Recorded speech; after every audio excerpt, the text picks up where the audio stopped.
salaamaaleykum tey jus nebedaay laa indi jus moringa dama am garab bi nag moo tax ma yóbbu leen ci kaw gis nga ñu ànd daal di wittandoo suñu ay feuilles de moringa maanaam saab-saab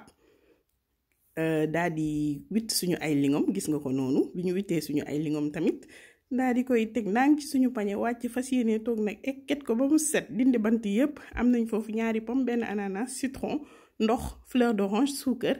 ñu daal di jël suñu mixeur teg ko daal di ciy def ndox lu tolloog 1 litre ndox la prévoir gis nga ko def ci sama nebedaay def ci sama ay pomme daggati ko pour aider mixeur bi sànni ci sama ay morceau ananas yi nga xam tam dama ko daggati mixé ko gis nga ko soo koy mixé nii dans un premier temps da ngay foog ne que ni du verte mais au fur et à mesure ngay mixé mu verte gis nga ñu jël suñu citron sotti ko ci su leen neexee tamit mën ngeen ci laal tuuti gingembre mais man awma woon gingembre donc du coup defuma ko ci mais yàqu ko mais ku mu neex ku bëgg Pepsi ci sa jus nga laal ko ci ñu daal di koy passer au tamis segg ko gis nga di jël ndox di ci sotti di segg ba mu set ñu seggaat ko une deuxième fois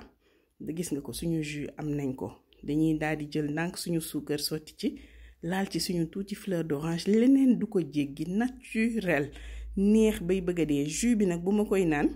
sensation bu di tax la may jox